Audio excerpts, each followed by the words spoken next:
hope you're having a great time at NestGen. The first panel discussion of the day is about to begin. And so grab the cup of coffee and notebook and prepare to be glued to your seats. I'm Vaishali, your host and moderator for the session, and I have with me some of the most talented and visionary entrepreneurs joining me in this discussion today. As Nitin mentioned earlier, Flightbase's mission has been to create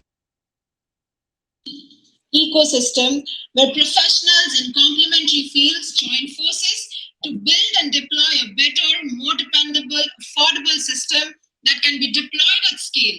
In short, deliver drone-in-a-box systems to the masses. The ground warriors who are achieving this and advancing this technology and deploying it in many industries that would greatly benefit from the usage of such systems are drone solution providers, or popularly known as DSPs. In addition to making people's lives easier through the use of drones, DSPs are one of the first to accept and experiment with new technologies before they become widely available to the general public. And we are today here to learn about the journey of the DSPs, their obstacles that they have faced, and the roads that they have followed to get to where they are now. So without further ado, let me go to and get to the introduction of our panel members. I would first like to welcome Tariq. Tariq is the founder and chief aviator at Firnas Aero, joining us all the way from Saudi Arabia. Welcome to the stage, Tariq. Would you like to introduce yourself?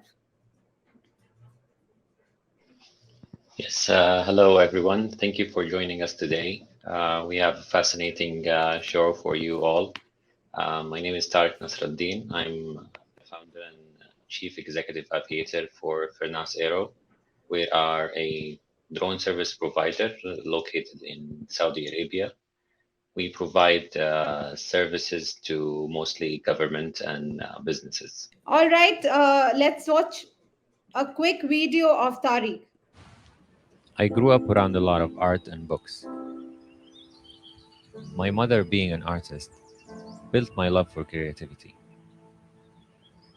But my greatest interest was in objects that fly, which is why I traveled to the US to become a pilot.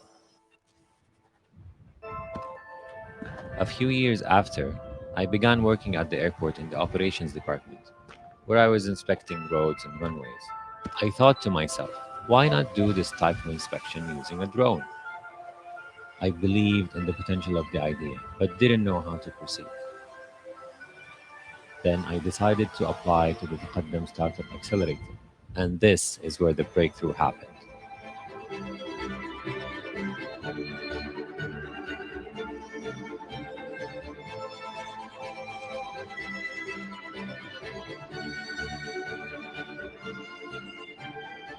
Today at Firnas Aero, we use drones to do our inspections.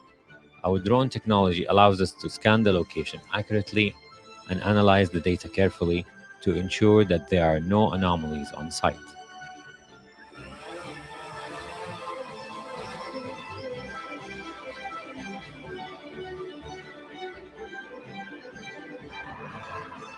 We have many plans for the future that mostly revolve around making our solutions autonomous. Today, we are based in the Cows Technology Park. We are still in touch with our mentors from Taqaddam, and they continue to guide us every step of the way.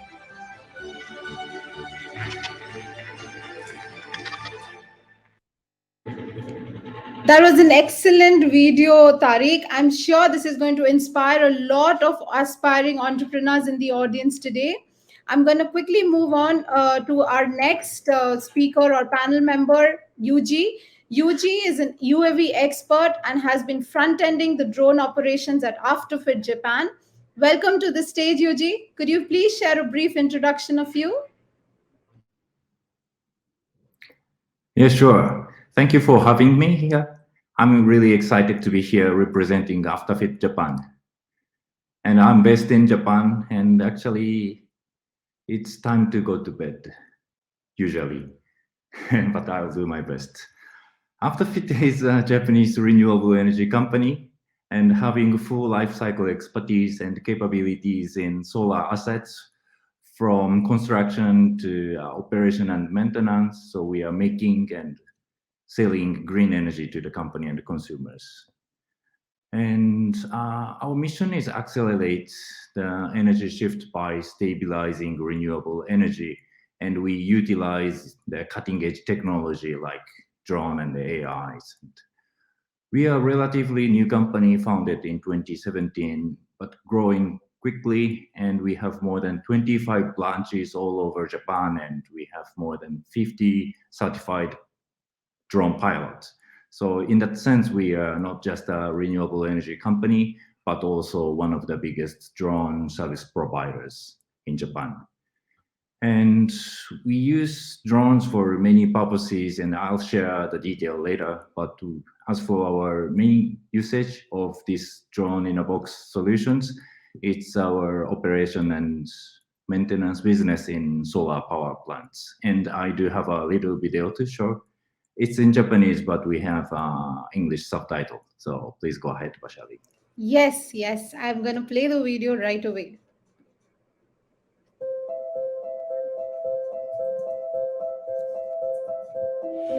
今ドローンを電源入れてます。はい、ドローン電源オンしました。はい、開放確認。まもなくキャノピー開きます。はい、キャノピーオープンです。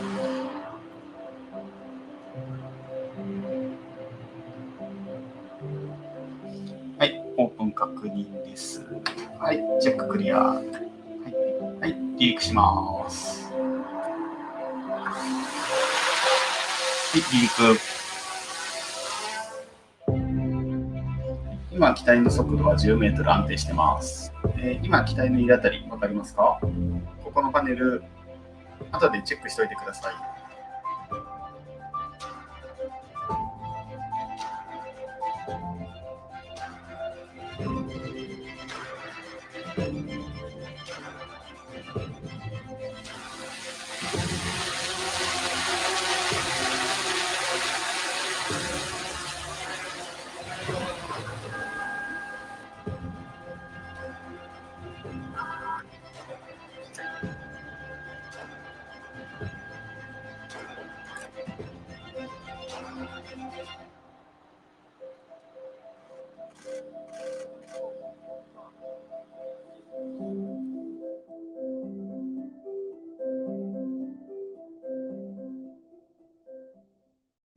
That is such a beautiful video, Yuji, and I'm so sorry for keeping you up this late at night.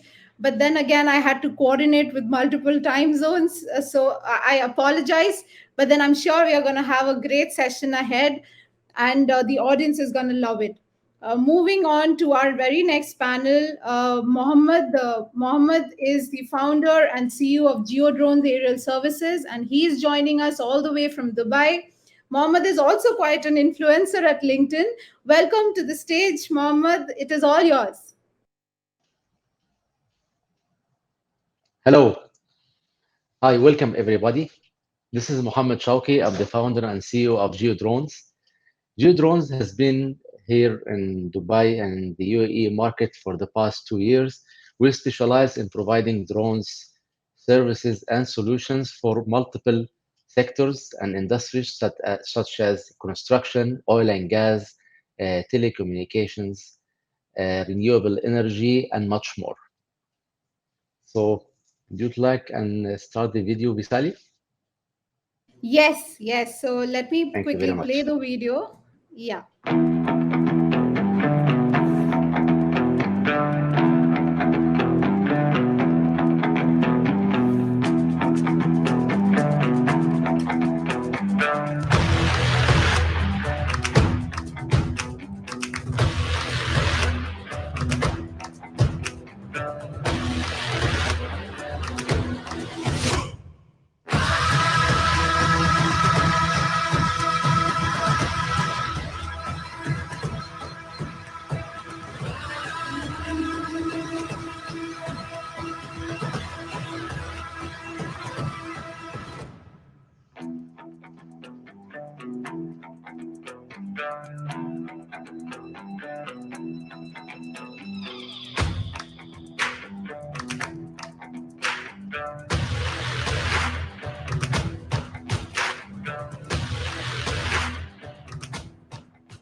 That was such a killer Thank you very video, Mohammed.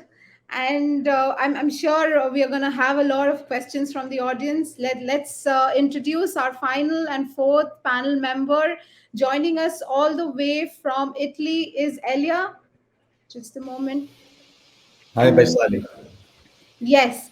Elia has been heading all the major drone projects at DroneBase SRL along with Fabio. Welcome to NestGen, Elia. Please let the audience know about you. Thank you, Baisali. I would like to start by welcoming again everyone participating to NestGen. I would also like to thank you, Baisali, and the whole FlightBase team for hosting this amazing event, allowing professionals, around the world to meet and share their thoughts on this very, very hot topic nowadays about the future of drone automation. So allow me to quickly introduce to everyone DroneBase. We've been in this field since 2008, so 14 years of missions in delivering highly specialized unmanned aerial system for a variety of uses. From a city called Rimini, an Italian town on the Adriatic Sea, to worldwide destinations. So our team is composed from various engineers specialized in the development, integration, and deployment of custom hardwares and softwares. We have 3D designers and modelers for handling out all the design aspects of our solutions. Who made actually very quickly for me at last this amazing background behind me. So we have also a network of certified UAV pilots for carrying out testing, training, providing services to our partners and clients, and a team of consultants for all the aspects related to ENAC, EASA, regulation, certification, authorizations. Just to name one thing, one of our pilots is actually the second Italian pilot with an official authorization document to carry BVLOS operations in Italy. So let's just, if you can just drop the video, just to... Yes. Yeah, yes, thanks. video coming right up.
Amazing. Just a quick word on this video by Sally. This video was the presentation of the integration between the base, the docking station, and the Mavic 2 Enterprise Advanced.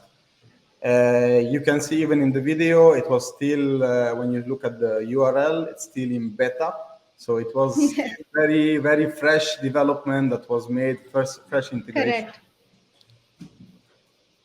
Yes, I mean, we've all gone through the beta phase, and thank you all for your support. We are what we are today is all because of you.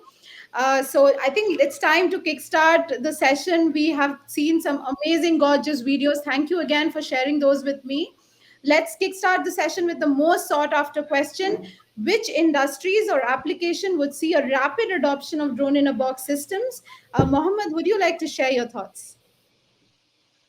Yes, from my previous experience here in the UAE, I can see the inspection and surveillance applications will attract most of the applications related to the drone in a box.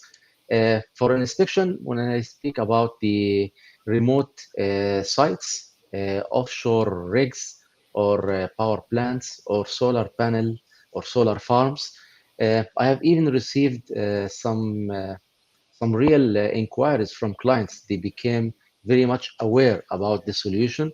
They are asking about the technology, what's available, what kind of drones can be used.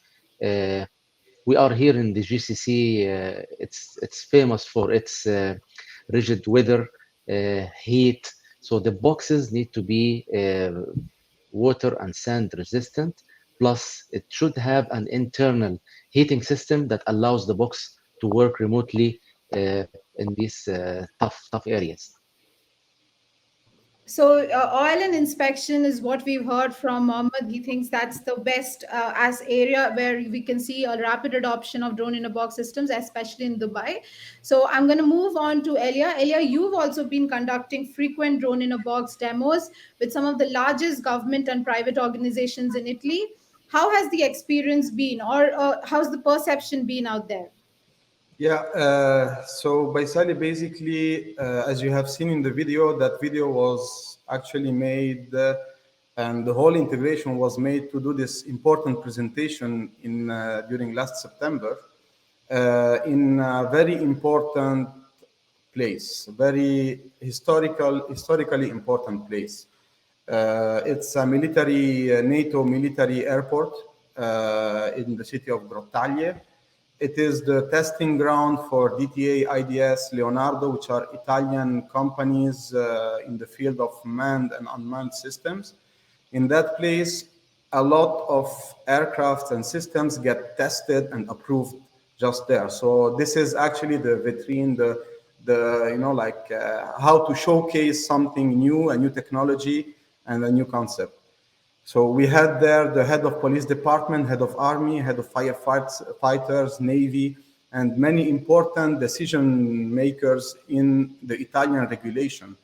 And so during this event, the goal was to promote drone automation and reach out to all these decision people, to stimulate them in finalizing the regulations. Because here in Italy, it's still in an early stage. There are no clear guidelines, and all authorization are handled, with let's say on the spot. So it's a specific use case, specific scenario. So we did an important demonstration with the first run of the integration between the docking station and DJI Mavic 2 Enterprise Advanced, with obviously the support of all your team. It was really amazing, the intense work that we've gone through.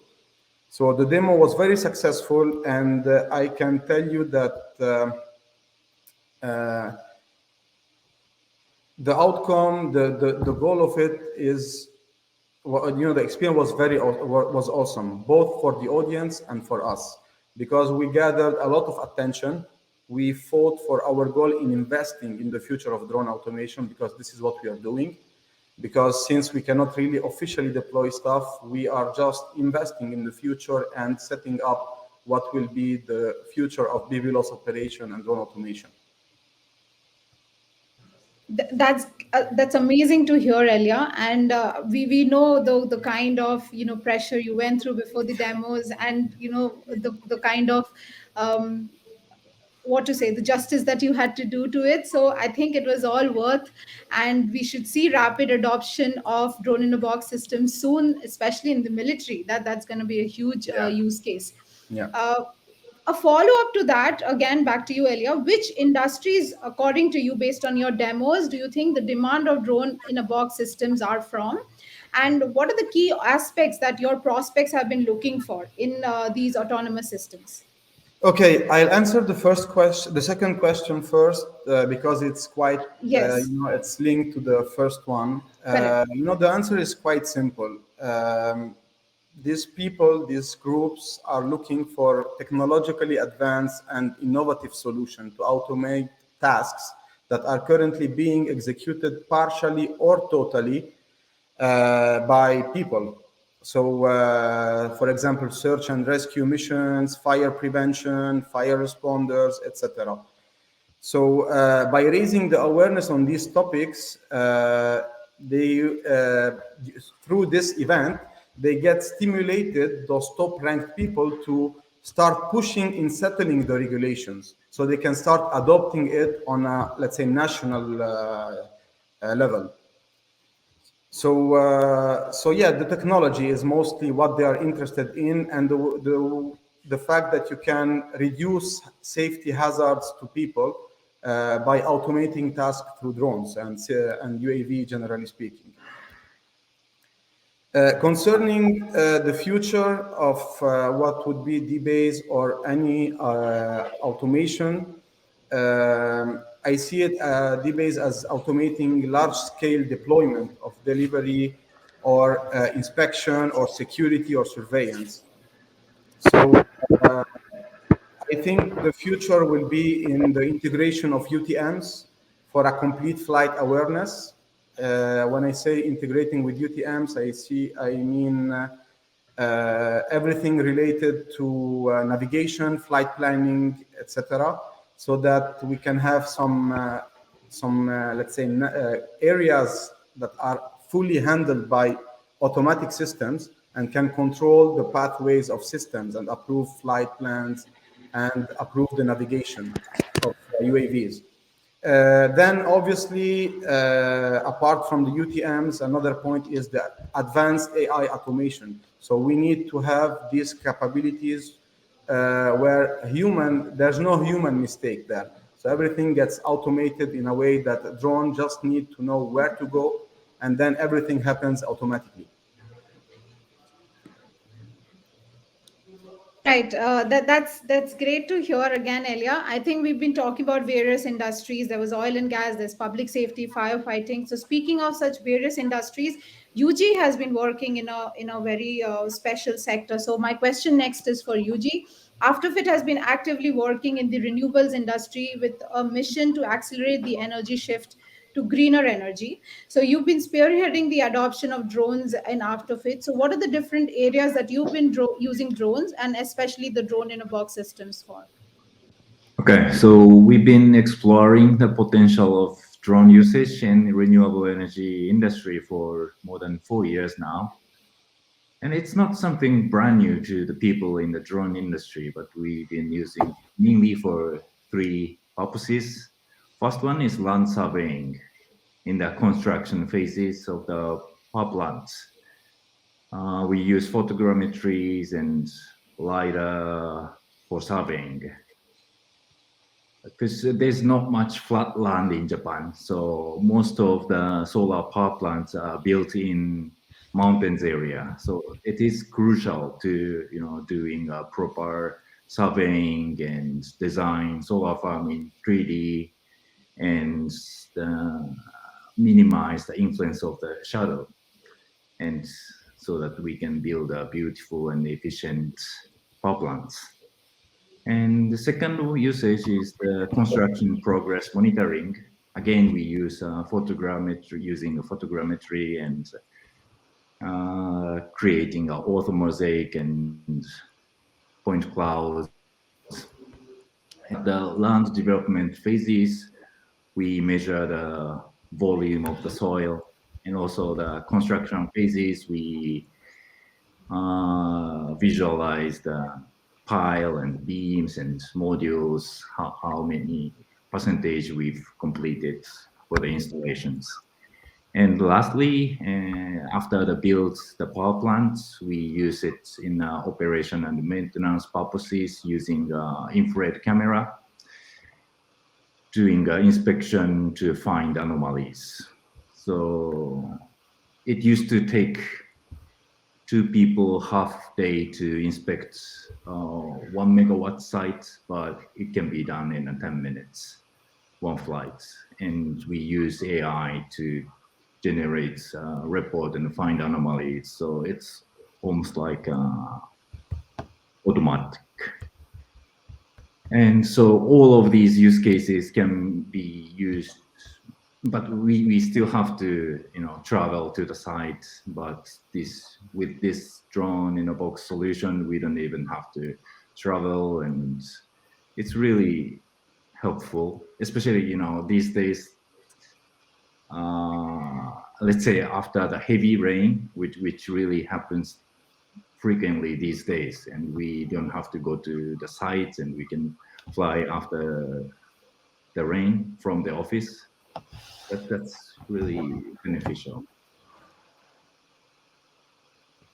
Thanks, Yuji. You've shared some great points, right from automating missions and carrying out mundane operations, flying over the solar panels at a daily level, to for OEM purposes, O&M purposes, or carrying out security operations. Everything can now be automated with drone in a box technology, and you've been showing and leading by example.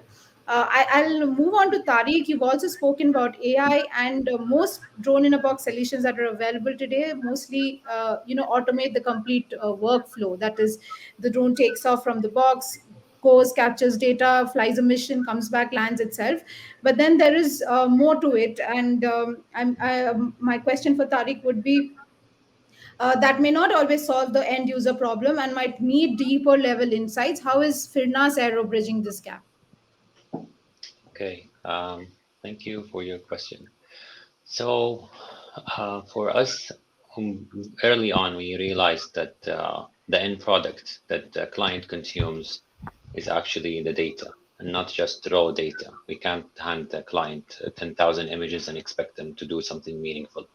So a lot of analytics is required, mainly object recognition or pattern recognition, or discovering some type of anomalies when you're doing different types of inspection, like what my colleagues have mentioned, either in oil and gas or in solar.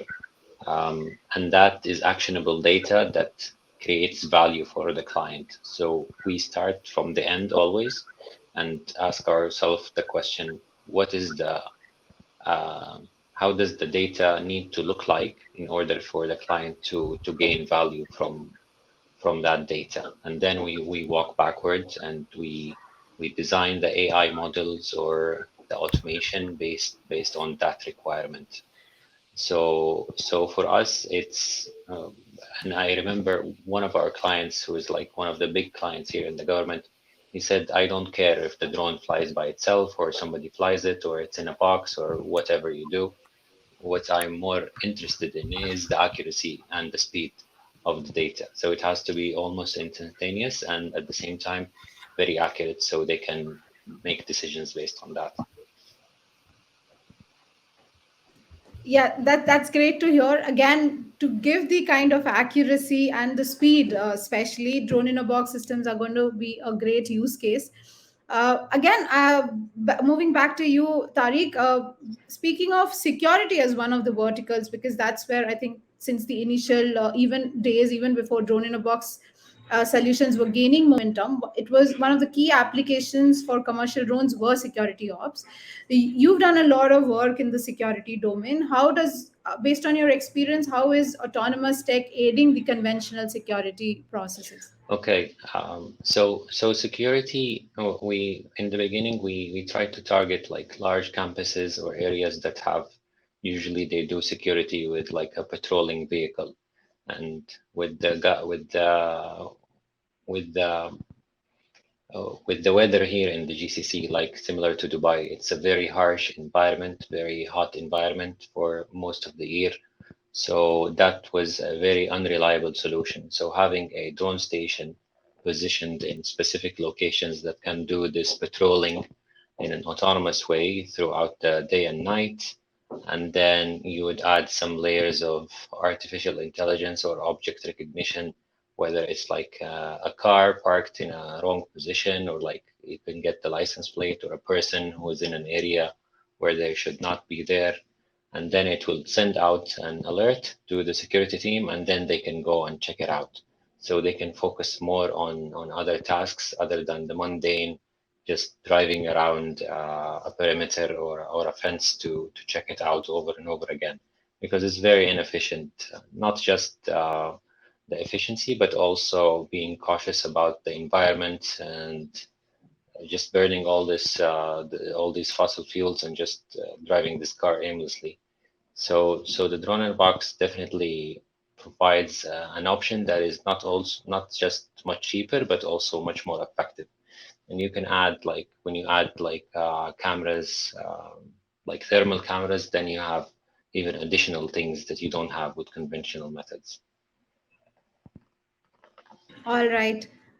Thanks again, Tariq, for sharing this. Because we're discussing Dubai, and as seen as in the news, the commercial drone market in the UAE seems to be booming. Mohammed, could you share some insights, or like a 10,000 feet view of the commercial drone industry in Dubai? Well, as per the statistics, the commercial drone market will reach about $1.5 billion by 2024.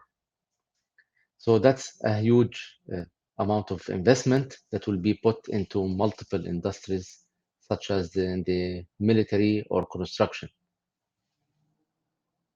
Am I audible? Yes, we can hear you Yeah, well. yeah. So it's expected to reach about $3.5 billion in the Middle East, and specifically for the UAE, it's about $1.5 billion.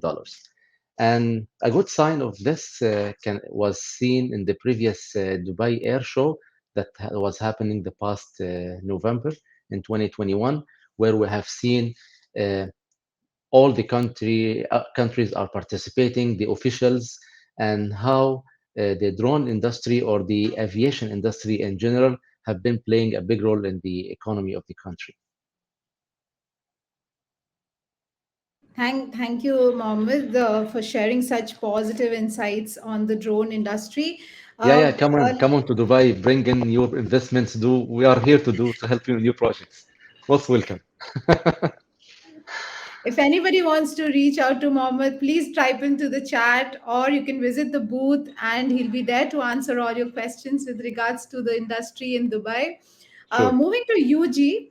UG, you've been one of the early adopters, and being an early adopter comes with an own set of challenges. What were the major challenges that you faced in terms of adoption, especially in Japan?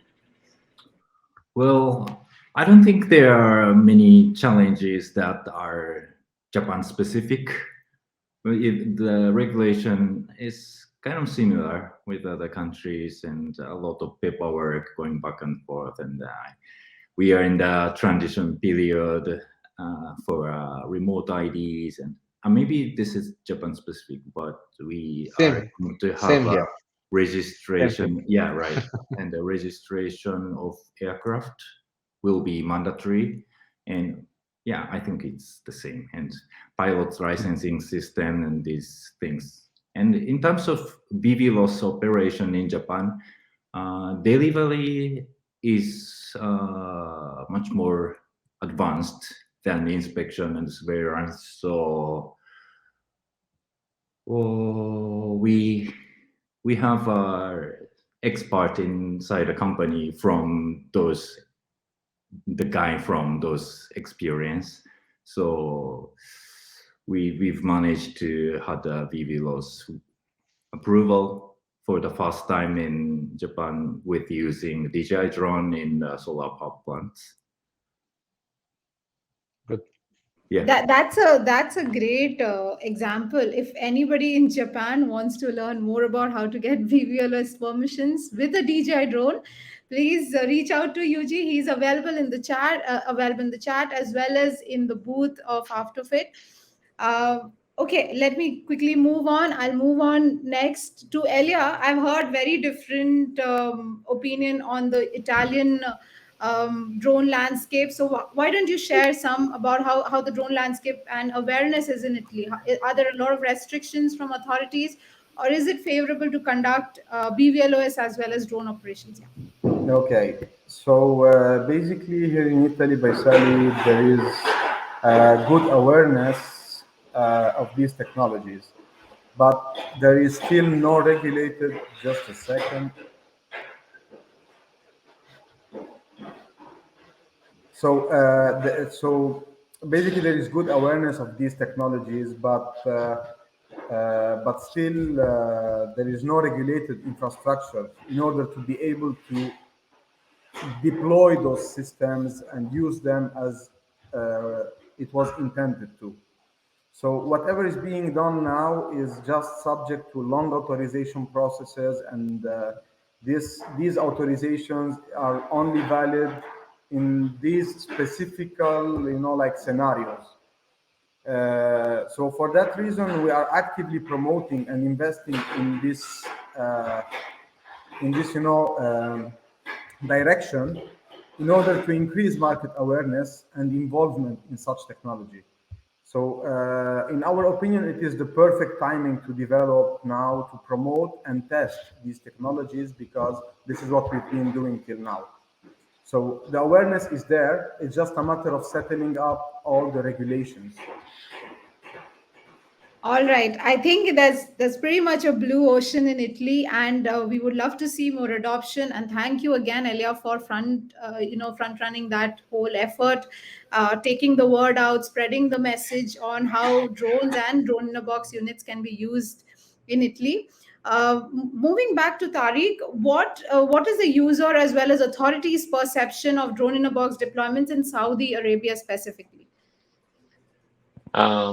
So here it's definitely a new concept. One of the main challenges we are facing constantly is trying to explain to the client what is a drone in a box and why will they benefit from it. And we tried when we first started, we tried the conventional methods, which is through like meetings and PowerPoints.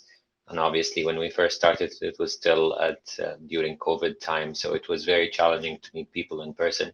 So that experience was unsuccessful. We were not able to explain it properly or showcase it properly. And right now, we found that the most effective way is actually going to the client with one of the stations and setting up in their location and doing like a 1 day or sometimes maybe 3 days, like a live demo. And they can sit and watch the dashboard and see the mission planner and see the box open, the drone fly, comes back, fully autonomous. And that starts their imagination going, so they can so all of a sudden they will say, okay, we can do this, we can do this. So they can see where this solution would fit in their organization and how it can help them problem solve. Because if you send a video, it looks very CGI, or like, what am I looking at? It's not very clear, but when they see it in front of them, it's a completely different story. This has been the same with also the regulator in the beginning. They were, of course, like many of the aviation regulators in different countries. It's a new technology, so the adoption takes some time. Sometimes there's no regulation, so you need to just get like a special permit or a waiver. But so far, this was the most successful method is through live demos, and that's how we've been able to secure our clients. Thanks again, Tariq, for sharing such a wonderful advice. I think even Elia corroborates the same thing, that demos have been helpful, to put the word out on drone in a box units and how, industries can adopt drones. I think one question that I need to ask, which is in popular opinion, Geodrones, to Mohammed, Geodrones provides flying permits and ARPA's drone pilot training. So one question that constantly keeps popping up in people's mind: will drone in a box completely replace pilots? What is your take on that? On the contrary, it will create extra opportunities. Actually, even if you have drone in a box solution, still you still need your pilot. The pilot, if whether he is on the field or he is monitoring the operations from remotely, you still need to have the experience and the mission planning management and managing the live stream, managing the data with the clients. So the pilot anyway needs to be there to monitor the full application. And also from my point of view, as we are in the infancy stage for the drone in a box, we approach the clients with the drone in a box solution. We operate everything remotely, but the client still has to be there on the field in case of any emergency or any unexpected results that happened, especially with the bigger drones. For example, we are talking about M300 drones or bigger, still needs to be regulated and managed. Maybe the charging station is not working for bigger drones, so it need to be manually replaced. Some technical management need to be done by the drone operator. And here for the UAE, to get the permission, you have to have a pilot on the ground. Drone in a box or normal flying, you have to have a pilot. So still the pilot need to be on the ground next to the box, even if it's working autonomously. So we always need the pilots. They are we cannot get rid of them. Yes, correct. Again, I think at the early stage, there has to be more of visual line of sight operations, at the same time keeping safety in mind. So, thank you again, Mohammed, and for sharing the positive note of how this is not going to affect a lot of pilots. Yeah. Second, I think we are almost up on time. It's been 45 minutes and it just whizzed past. We didn't realize it was 45 minutes since the conversation started. I would like to ask one open question. It's open to all. If anybody would like to, take that up. If you would have to share one advice or one piece of advice to any budding entrepreneurs or DSPs in the audience, what would that be? Would anybody like to take that question?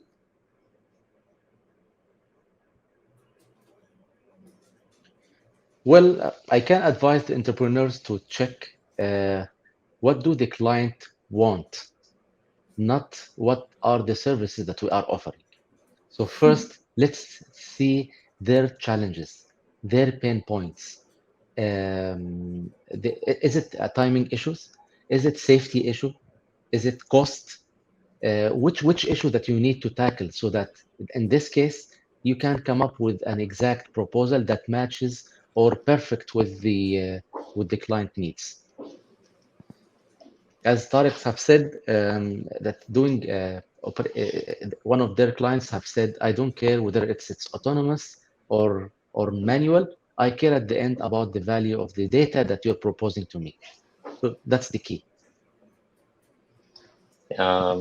Yeah, thank you, Mohammed. I can add also one short point is try to specialize in something. Don't try to do everything for everyone because it's not going to work that way. In the beginning, everybody was very excited and we tried to do all industries and all, but each industry, each segment requires different set of skills, different softwares, different image analytics, different types of drones. So you need to find in your market what's the opportunity and then specialize in that, and then you can gain expertise in that field, and then you can branch out to other segments. That's a good tip. Thank you again, Tariq. Thank you, Mohammed, for sharing these insights. Thank you all for your time. Today's session was indeed an attestation to the fact that autonomy is going to be the future. And thank you for showing the path to adoption and how all our fellow entrepreneurs can reach there. Would anybody like to share any closing thoughts before we close it out? Well, Baisali, I just would like to close saying thanks to you for hosting this session, and thanks to your team for hosting this amazing event. It was a pleasure being here, and I hope more will come in the future. Thank you, Elia, for your kind words. We are sure going to come back with more content and more such sessions. Look forward to see you all again. And thank you, audience, for joining us. And have a great time at NestGen. We have 3 upcoming sessions coming up next. So please go to the sessions tab or to the reception area to see the upcoming sessions and enjoy. Thank you very much, Baisali and the team. Thank you. Thank you, everyone. See you. Yeah. Bye-bye.